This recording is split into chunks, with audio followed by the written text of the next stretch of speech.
Fala, amigos, tudo bem? Professor Jonas Mendes, passando aqui para mais uma aula. Vamos falar aqui nessa ocasião um pouquinho sobre, dando continuidade aí, então, né, da relação entre homem, cultura, sociedade, dando uma ênfase um pouco especial, um período de transição que se dá exatamente da Idade Média para a modernidade. Como que, de alguma maneira, as relações sociais são alteradas nesse período de transição e também como que as concepções foram, de alguma maneira, reformuladas, transformadas, algumas até descartadas. A compreensão que o homem tinha a respeito da natureza, a respeito de si mesmo e até mesmo da organização social, uma coisa que é muito importante.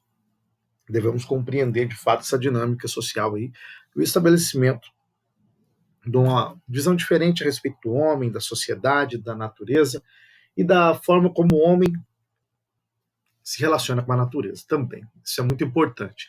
Nós vimos um pouquinho com os gregos já, vimos, dando uma recapitulada aí, vimos a mudança de perspectiva numa era em que a sociedade grega ela era estruturada através da narrativa mitológica, então eles condicionavam a existência a uma perspectiva mitológica. Os mitos, de alguma maneira, estruturavam a compreensão que se tinha da realidade até então. Os gregos, naquela época, nós estudamos em especial livros como a Ilíada, a Odisseia, até mesmo a Teogonia, e vimos como que o mundo grego antigo era um mundo permeado por deuses e homens. Eles acreditavam que os deuses interferiam na realidade, e até mesmo o destino era uma força absoluta, implacável, de maneira que o homem jamais poderia se escapar. Então nós vimos como que essa visão de mundo foi sendo questionada e deixada de lado com a filosofia.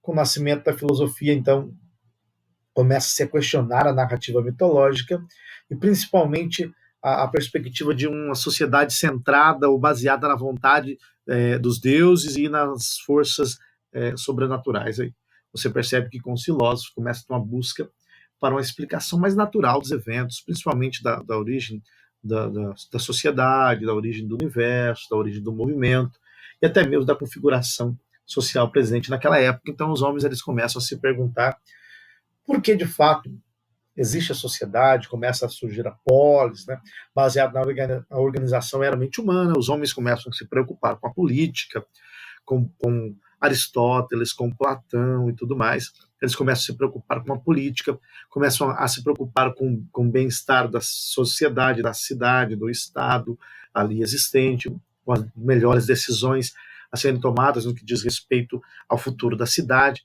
Então você percebe que houve uma mudança muito forte na maneira de se encarar a relação entre o homem, a sociedade, até as forças divinas e a própria natureza, inclusive. Nós temos, então, depois de algum tempo, o advento do cristianismo. O cristianismo surge ali, principalmente ali na região da Judéia, em Galiléia, né? Você tem ali o cristianismo se estabelecendo, centrado na figura de Jesus Cristo, que para alguns daquela época eram considerados o Messias. E com o cristianismo, você vai ter, então, uma alteração em uma série de relações que os gregos haviam até então encabeçado. Você percebe que com o cristianismo a perspectiva de uma divindade única, né, o monoteísmo, se estabelece, algo que o próprio judaísmo já enfatizava, e agora com o cristianismo também você começa a ter uma nova estrutura, uma nova forma de se estruturar a própria sociedade, a relação dos homens entre si, com a natureza e também com Deus. Concepção essa do cristianismo que vai, por assim dizer, permear toda a Idade Média. Nós sabemos muito bem que a Antiga e a Idade Média elas vão ter a herança cristã. A idade, para fazer uma divisãozinha básica aqui, não sem questionamento, é claro, mas vamos seguir essa definição básica. Nós temos o período da pré-história, que seria aproximadamente período 3000 a.C., então dessa época anteriormente aí, você tem o período da pré-história, mas no ano 3000 mais ou menos, quando nasce a escrita, então começa o período da história antiga, ok? A história antiga, então, começa com o nascimento da escrita, alguns dizem 3000 a.C. ou 2000 a.C., e a Idade Antiga, ela vai até o ano de 400 ali, 475 406 aproximadamente, que é quando cai o Império Romano Ocidental. Quando o Império Romano Ocidental cai, ele é invadido pelos bárbaros, aí acaba-se a Idade Antiga e começa a Idade Média. Então a Idade Média começa em 476 e vai até 1453, que é quando cai o Império Bizantino. Foi invadido pelos turcos, também conhecidos como otomanos, os islâmicos, invadiram o Império Bizantino, cuja capital na época era Constantinopla, hoje conhecida como Istambul, né, que está na região da Turquia. Quando cai o Império Bizantino, então, finda-se a Idade Média, começa a Idade Moderna, o período moderno. O período moderno, então, ele vai até 1789, que seria exatamente a Revolução Francesa, na França, 1789, e a partir desse momento você teria um período que seria contemporaneidade, mas vamos seguir a princípio essas simplificações aí. Então, a Idade Média seria um período de aproximadamente quase 1000 anos, dividido entre Alta Idade Média e Baixa Idade Média, que seria a Alta Idade Média, seria o período glorioso da Idade Média, enquanto que a Baixa Idade Média já seria o período decadente da Idade Média. Você teria, então, na Idade Média, uma visão cristã, uma visão centrada na perspectiva cristã. Logo, na Idade Média, o que movia era o teocentrismo. O que era o teocentrismo? O teocentrismo era a ideia de que Deus era o centro. Então, a igreja era representante de Deus para os homens, principalmente a igreja católica na época, e acreditava-se até então que, de alguma maneira, todas as decisões eram tomadas a partir de Deus, Deus era o centro de tudo, de alguma maneira. Enxergava-se a criação, né? Tinha essa ideia de criador e criação, enxergava-se a criação como vindo das mãos de Deus, então existia aquilo que nós chamamos de natureza, mas eles davam um ênfase maior na criação, chamando de criação, para mostrar que de fato aquilo que existia então era resultado das mãos de um criador benevolente. A criação então estava ali, você podia estudar ela de alguma maneira e tudo mais, só que geralmente a visão mais central que se tinha era uma visão dedicada ao estudo da Bíblia, ao estudo das coisas relacionadas ao próprio Deus. Então o homem geralmente tinha uma visão limitada para essas perspectivas. Mas com o passar do tempo, com a modernidade surgindo, com o renascimento também, que surge junto com a modernidade, há uma mudança significativa. Por quê? Porque agora os homens eles começam a resgatar conceitos da sociedade, da civilização clássica, que era a Grécia e Roma.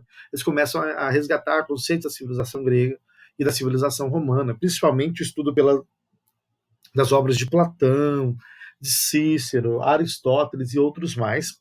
E com o resgate das obras clássicas, surge o sentimento de que a civilização deveria renascer, por isso que vem a ideia de renascimento. O símbolo ali era a fênix, né, um símbolo prático do renascimento. Surge-se a ideia de que a civilização deveria renascer e ela só renasceria com o resgate das obras clássicas, Platão, Aristóteles, da Grécia Antiga.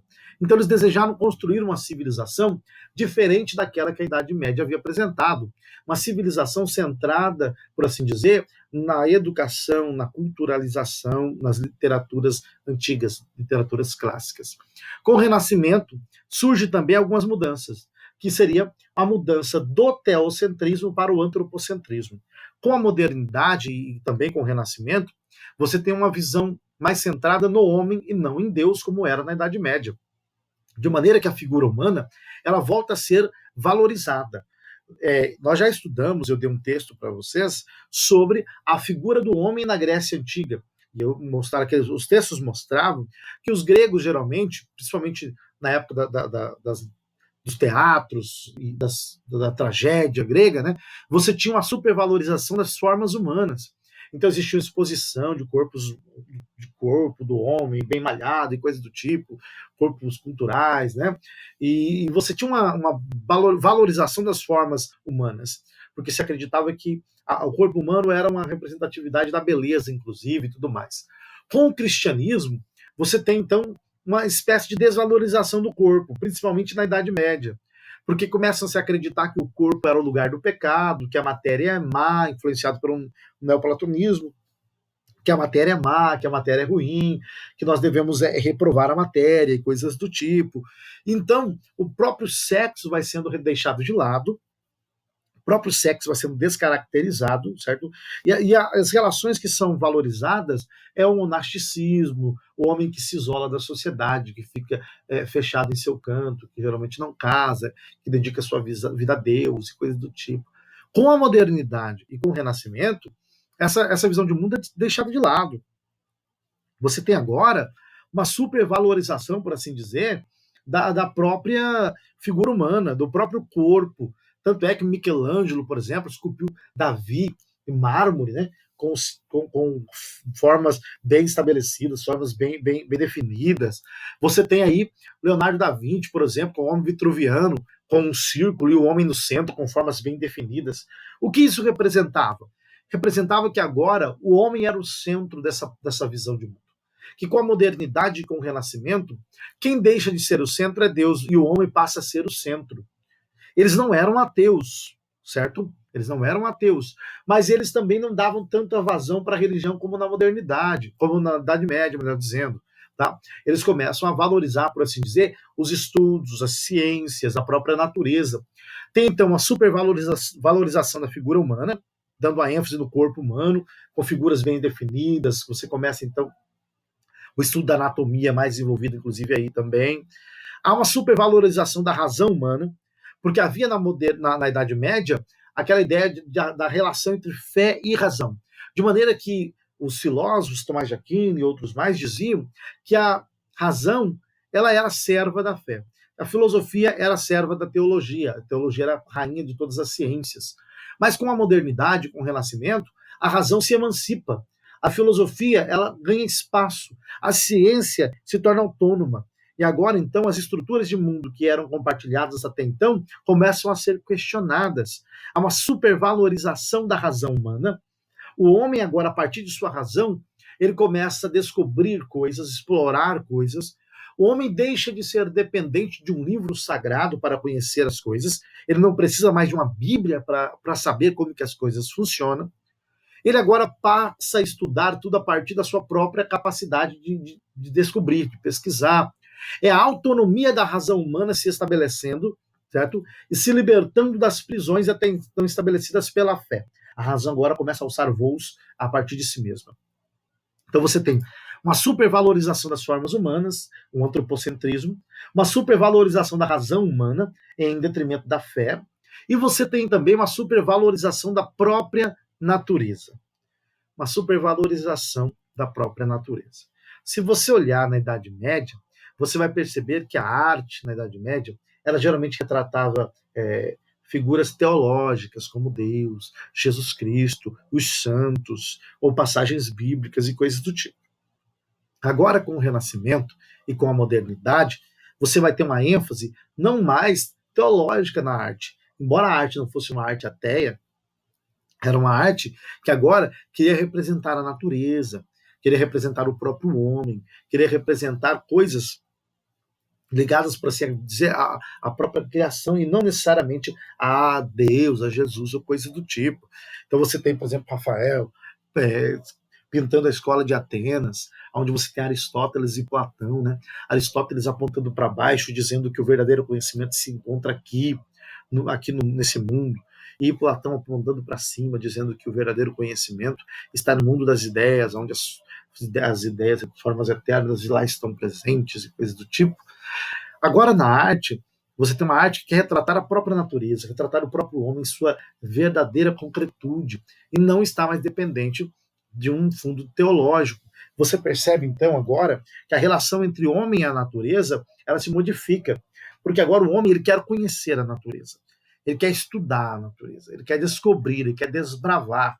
Então ele enxerga a natureza como um campo de conhecimento ao qual ele pode descobrir, e ele vai com sede, inclusive, para estudar esse mundo que é a natureza. Então a relação entre o homem e a natureza, ela muda drasticamente. Agora o homem ele se interessa mais pela natureza. Ele enxerga a natureza como algo que pode ser estudado, transformado, modelado, inclusive. Começa a surgir a ciência moderna, e com a ciência moderna, o homem ele começa, inclusive, a exercer um domínio sobre a natureza de forma que não havia sido vista até então. O homem começa a dominar a natureza e, a partir da natureza, ele começa a construir coisas que até então não eram possível. Você tem Galileu construindo, por exemplo, o primeiro telescópio, apontando para a Lua e vendo que existiam crateras na Lua, montanhas na Lua, manchas solares. Você tem, então, por exemplo, o próprio Nicolau Copérnico, anteriormente, que já havia mostrado que a Terra não era o centro do universo, mas que a Terra girava em torno do Sol, e não o contrário, não era o Sol que girava em torno da Terra, o geocentrismo, mas a Terra que girava em torno do Sol, era o heliocentrismo. Você tem depois aparecendo aí mais é, o próprio Isaac Newton, com a gravitação universal, mostrando que os corpos caem por causa de uma força chamada gravidade, que os corpos se atraem mutuamente segundo a proporção, né, ao quadrado inverso da proporção da relação de suas massas. Então, você percebe que a ciência moderna, ela começa a surgir e ela começa a estabelecer um campo de conhecimento, de saber distinto até então. O próprio Francis Bacon, por exemplo, lidando com o conceito da natureza, a natureza é aquilo que o homem pode estudar, pode explorar, pode conhecer. O homem agora, através do conhecimento, ele vai alçar voos até então inimagináveis. Você tem, por exemplo, Francis Bacon dizendo que saber é conhecimento, conhecimento é poder, né? Melhor dizendo, conhecimento é poder, o saber é poder. Então você percebe que o conhecimento agora se torna um eixo central da civilização moderna e a figura de Deus, como era uma figura central para a Idade Média, vai sendo deixada de lado. Ela não tem tanta ênfase quanto tinha anteriormente. Você percebe, então, uma mudança significativa. E a cultura que começa a surgir a partir desse momento também é uma cultura voltada para a configuração social baseada nessa terra. O homem está tentando descobrir como que as coisas funcionam aqui. A visão do mundo do homem não é mais centrada, por assim dizer, em um céu, embora eles pensassem, alguns até pensassem nisso, mas não era a consideração central. Você tem, por exemplo, o próprio Galileu, né, dizendo para alguns líderes religiosos de sua época: olha, a igreja se preocupa com a forma como os homens vão para o céu. Tá? Então a igreja se preocupa em levar o homem para o céu, Galileu disse. Mas a ciência ela se preocupa em dizer como o céu é. Então, ele está dizendo, ó, enquanto vocês estão preocupados com a salvação da alma do homem e em dizer como que o homem faz para morar no céu, coisa do tipo, nós cientistas não. Nós estamos preocupados, inclusive, com essa terra, com explicar os fenômenos, em explicar as configurações sociais, a forma como se dá os elementos naturais, coisa do tipo. Então, há uma mudança de foco muito grande. O homem já não olha para as coisas com a visão centrada em Deus, mas ele olha para as coisas a partir de si mesmo, a partir da natureza, da sua própria razão. É o homem se relacionando com o próximo e tentando construir relações sociais a partir de si mesmo. É uma cultura centrada no próprio indivíduo, não mais na figura de um Deus eterno, supraceleste, transcendente, coisa do tipo. Então você percebe que agora há uma mudança significativa na forma como a sociedade se configura, se ajusta e como que as relações sociais também são estabelecidas. Porque agora o homem não está mais preocupado, por assim dizer, com um livro sagrado.